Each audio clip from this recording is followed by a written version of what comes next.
El problema de la definición de la corrupción se planteará desde el punto de vista de la legalidad de las acciones detectadas y desde la perspectiva moral.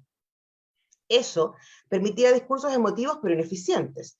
Cuando se están traficando enormes sumas de dinero que debilitan las economías, pero que generan ganancias nunca vistas para bancos y empresas multinacionales, es difícil que el discurso ético tenga un impacto sólido y duradero. Por otra parte, la falta de un marco regulador adecuado y de leyes que cubren las nuevas áreas de acción abiertas por las tecnologías mencionadas, que siempre van 3 pasos por delante de las posibilidades de reglamentar, crea una complejidad difícil de remediar.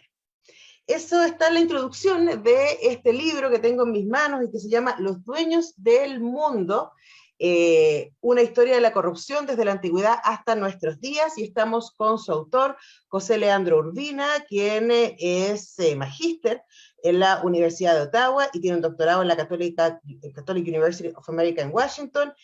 Ha enseñado en Canadá y Estados Unidos, ha trabajado como traductor, como guionista, como periodista, ha publicado diversos libros, uno de ellos ganó el premio Mejores Obras Literarias del Consejo Nacional de Libro de la Lectura, Cobro Revertido, y fue finalista en el premio Planeta, y ahora tenemos en nuestras manos este, que es un ensayo histórico, pero tremendamente contingente, diríamos, respecto a la corrupción en el mundo. José Leandro, muchas gracias por estar con nosotros, bienvenido. Hola, de nada.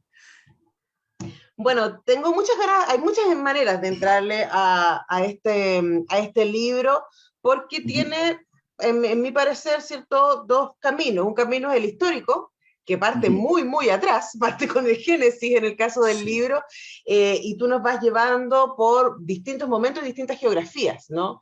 De la corrupción, pero también la introducción es muy, muy contingente, y habla de lo que está pasando hoy día y de las medidas que está tratando de tomar la ONU, y tratando es un verbo importante en este contexto, para evitar la corrupción. Entonces, voy a partir por el principio, ¿no? ¿Qué hay en el ser humano, crees tú, después de haber investigado esto, que hace que la corrupción aparezca una y otra vez a lo largo de nuestra historia? Sí, bueno, mira, primero yo creo que hay una especie de ansiedad de supervivencia. Y después el deseo de vivir lo mejor posible a través de cualquier medio. Entonces, las tentaciones ahí, y por eso pongo el Génesis, porque la persona que vende el estatus de inteligencia, de pequeños dioses a los hombres, en este caso a través de Eva, es la serpiente. Es la serpiente, que es una tremenda vendedora, que es seductora, ¿no es cierto? Y que se opone, digamos, al Dios que pone las reglas. Entonces, a partir de ahí, digamos, hay esa sensación de que yo puedo romper, ¿no es cierto?, ciertas reglas dentro de ciertos límites, cuidándome la espalda, digamos, y pasar a ser parte de la gente que realmente tiene las posibilidades de vivir mejor o vivir en un estilo de vida que se ha hecho, digamos, que se ha naturalizado o que se ha hecho muy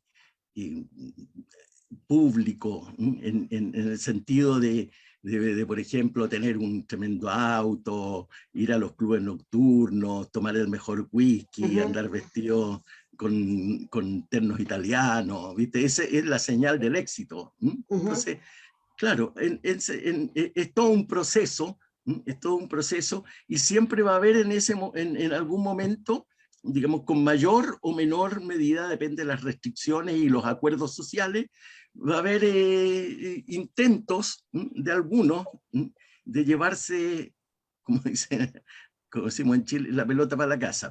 Claro, ahí tú nombras una frase que me parece que es muy interesante, que es la idea de traspasar las reglas, ¿no? Porque cuando hablamos de corrupción, quiero ir luego ahí, tú cuentas al inicio del libro lo difícil que ha sido definir corrupción, especialmente en términos legales, ¿no? Pero uno puede pensar así como corrupto es aquel que no es lo que se supone que debía ser, o sea, es como pensando desde el Génesis para adelante, ¿no? El hombre se corrompe cuando deja de ser lo que, en la lógica del Génesis, Dios lo había creado para ser. Entonces está esta idea de que hay una hay una variación respecto al camino Sí, trazado, ¿no? Pero sí, a propósito de esa definición muy básica, me llamó la atención lo difícil que ha sido definir en términos sí, internacionales, organizacionales, desde la ONU para abajo, corrupción. ¿Por qué sí. es tan difícil? Sí, mira, primero interesante eso de... em, para los griegos, Aristóteles, corrupción tenía también ese factor de podredumbre, ¿m? De que la gente se pudre, está corrupta. ¿M? O sea, no solamente como un término técnico, digamos, que pertenece al terreno de las economías, ¿m? Sino que también está ese factor que está puesto ahí, cuando uno dice, ¿no es cierto?, corrupción, estos tipos son unos corruptos. ¿M? En el fondo hay un pequeño sema ahí Claro, que claro, dice, como la fruta o los cuerpos, una vez que ex, mueren, se empiezan a corromper. absolutamente, ¿te das cuenta? Y eso está ahí. Ahora, el, es indudable que la corrupción también es una cuestión histórica. O sea, la corrupción en la época del capitalismo tiene otra forma a la que tenía en la época de las monarquías absolutas o del feudalismo. ¿Te das cuenta? Hay distintas formas de definir lo que es corrupción en distintos periodos históricos y en distintas sociedades. Por ejemplo, es indudable que en algunas sociedades la cuestión del regalo, por ejemplo, es una cuestión normal. Claro. Yo me acuerdo que veía, digamos, cómo en casa de algunos amigos que el papá, suponte, era gerente de banco, para Navidad empezaban a llegar las botellas de whisky, Ujú. de parte de un regalito y cómo esos regalitos inocentes en el fondo lo que hacen es querer facilitar operaciones, ¿no es cierto?, económicas, en beneficio del que pide, o en beneficio mutuo muchas veces. Claro, quizás hay una manera de entenderlo, porque el tema de los regalos es muy difícil, ¿no? Está muy en profundo en nuestra cultura, y uno dice, bueno, pero ¿dónde pasa? ¿Cómo cruzamos el límite del agradecimiento, del gesto de estima, al de la corrupción? Y de nuevo, quizás ayuda a la lógica de Exactamente. saltarse las reglas, ¿no? O sea, de Sí, personas que quieren ser considerados más allá del orden, digamos, sí. ¿no? Saltarse Y, la fila, y, diría. y la cosa es que eso es muy cultural, ¿te das cuenta? Depende de las reglas de la sociedad y lo que la sociedad considera normal o no. Ahora, imagínate en un mundo globalizado como este, en donde se hacen negocios a una velocidad increíble. Tú aprietas un botoncito y mandaste, no sé, 10 billones de dólares a Japón, por ejemplo, o a Europa, a Suiza. Entonces, digamos, también las operaciones de lavado de dinero, de movimiento de capitales, etcétera, en este momento han adquirido, digamos, herramientas que eran impensadas antes. Por Ujú. lo tanto, que requieren nuevas legalidades. ¿Cómo controlas tú eso? Hay gente que, digamos, saca plata de aquí, la pone allá y la esconde. Hace inversiones, Ahora, ahí, etc. en esa lógica globalizada, y les recuerdo a nuestros auditores y auditoras que hablamos con José Leandro Urbina, autor de Los Dueños del Mundo, una historia de la corrupción desde la antigüedad hasta nuestros días, en un mundo globalizado, eso uno podría decir que iguala las culturas, pero tu libro lo que hace es ir pasando por distintas épocas y distintas culturas. Y hay Sí. esa diferenciación, pero también hay cosas que son comunes. ¿Qué hay en común en la corrupción más allá de los tiempos y la cultura? Eh, bueno, sobre todo, digamos, la adquisición ilegal de bienes, si lo ponemos en términos de legalidad, y el perjuicio de los otros. Si nosotros necesitamos un hospital, y el tipo que se ganó, digamos, la posibilidad de hacer ese hospital, pone la mitad de las cosas que tenía que poner, digamos, en un estado deficiente, ¿no es cierto?, malas mezclas o lo que sea que haya que usar en la construcción, o si duplican los precios, porque esa es otra forma.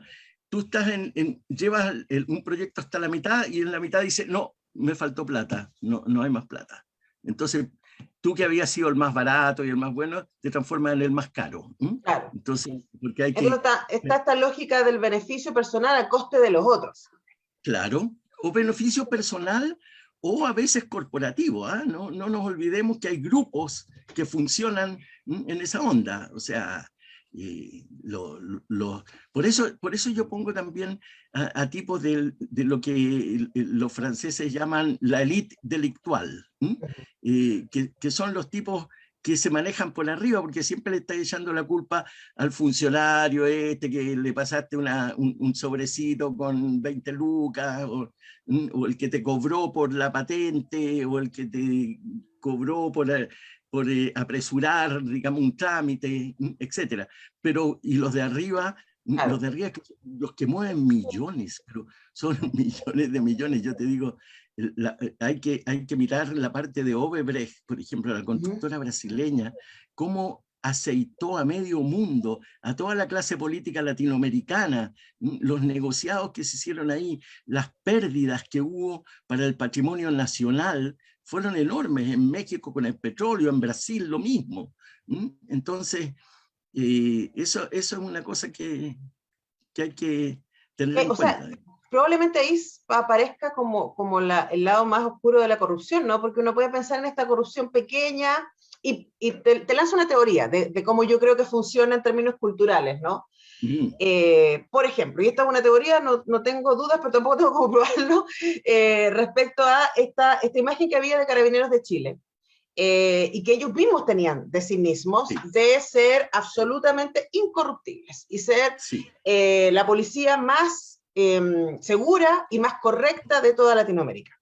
sí. Mi impresión es que eso cambió cuando los carabineros rasos, los carabineros comunes y corrientes, empezaron a ver cómo sus jefes empezaban a robarse todo. Entonces, esa lógica de decir, bueno, si mi jefe se está robando todo, ¿cómo yo no voy a aceptar unas luquitas pocas de este narco chico o de este otro? Como si la cabeza de la institución ya está corrupta, ¿qué pasa con el resto, no? Creo que ahí hay una cuestión cultural que es muy profunda.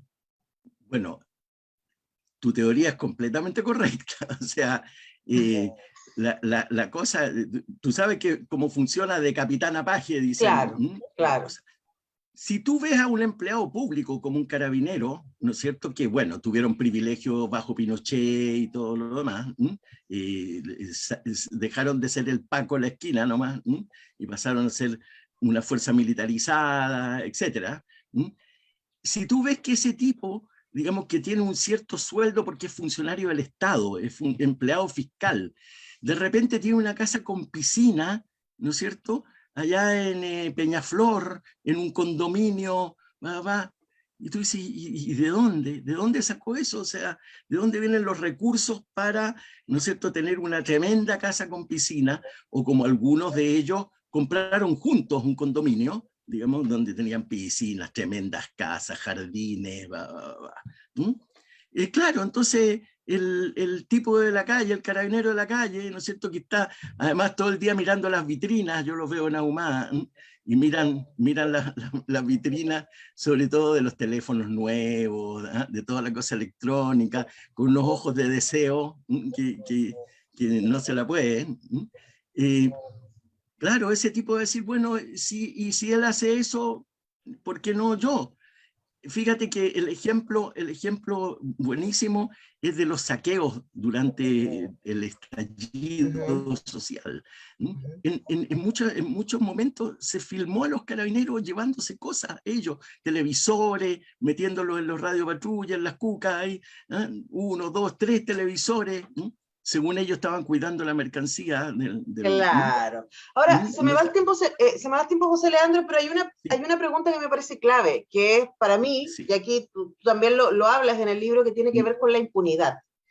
Y probablemente absolutamente. es como el alimento de la corrupción es la impunidad, porque si yo sé que Sí, no me va a pasar nada, no importa lo que haga, ¿cuál sí. es el límite, no? O que te va a pasar poco. Qué A bueno, que eso veces, es finalmente lo que vemos con los poderosos. Y ahí, ¿cuáles claro, son las opciones de la ciudadanía?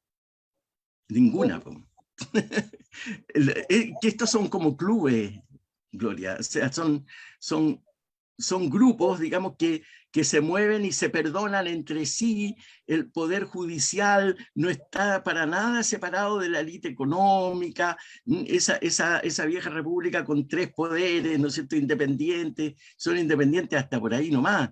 Incluso ya hay toda una teoría sobre el uso de la justicia para meterse en política, ¿no es cierto?, eliminar candidatos, como en el caso de Brasil, cuando Claro. eliminaron a la Lula, ¿no es cierto?, en nombre de la moral y en nombre de las buenas costumbres, pero en el fondo, digamos, es un clan, un grupo, ahí, bueno, no vamos a decir que son una organización criminal, pero Bueno, en algunos casos lo son. en algunos casos lo son, sí. Ahora, para cerrar, José Leandro, porque se me va el tiempo y el tema es interesantísimo y larguísimo, y les recomiendo que se consigan entonces Los dueños del mundo, una historia de la corrupción desde la antigüedad hasta nuestros días, de José Leandro Urbina, editado por Planeta, para cerrar en una contingencia como la que estamos, donde tenemos que elegir nuevas autoridades. A mí me parece súper difícil decir, bueno, pues son todos narcos, son todos corruptos. Uno como ciudadano puede, creo yo, dos cosas, ¿no? Como investigar y saber quiénes están más o menos vinculados con los poderes que ya sabemos que han sido históricamente corruptos, y otro también usar la democracia informativa que hoy día tenemos en términos de redes sociales y etcétera. ¿Tenemos algunas opciones por ahí? Sí, bueno, sobre todo el periodismo investigativo ha sido un aporte tremendo a toda esta cuestión. Ahora, descarados hay y va a haber siempre. Y yo pienso en el caso del candidato que le debe plata a la señora, y Y no solo a ella, o sea, tiene claro, tres casos de investigación por fraude. Exacto, y que sale, digamos, poniendo la cara como el Salvador de Chile, le pide a los otros candidatos que vengan a conversar con él, porque ahora tiene poder con esos 5 o 6 tipos que llegaron al Parlamento en su partido. Entonces, tú ves ahí lo difícil que es, por una parte, sacar los trapos al sol, o sea, decir a esta persona, y por otra parte, digamos, llegar a condenar a tipos que son descarados. Porque fíjate que en algún sentido hay mucha gente que admira los actos de corrupción, como, se pasó, mira. Ahí nos metimos a un tema que es mucho más profundo, que tiene que ver con los valores, básicamente, ¿no? Con esta lógica del winner, etcétera. Pero ahí eso nos da para otra conversación larguísima por ahora. Les recomiendo tener herramientas para decidir bien, mirar ahí este libro, Los dueños del mundo, la historia de la corrupción desde la antigüedad hasta nuestros días, de José Leandro Urbina, con quien hemos conversado. Muchas gracias, José Leandro, por este tiempo con Radio Universidad de Chile. Gracias a ti, Gloria. Gracias. Nosotros vamos a la música, a la pausa, y ya regresamos.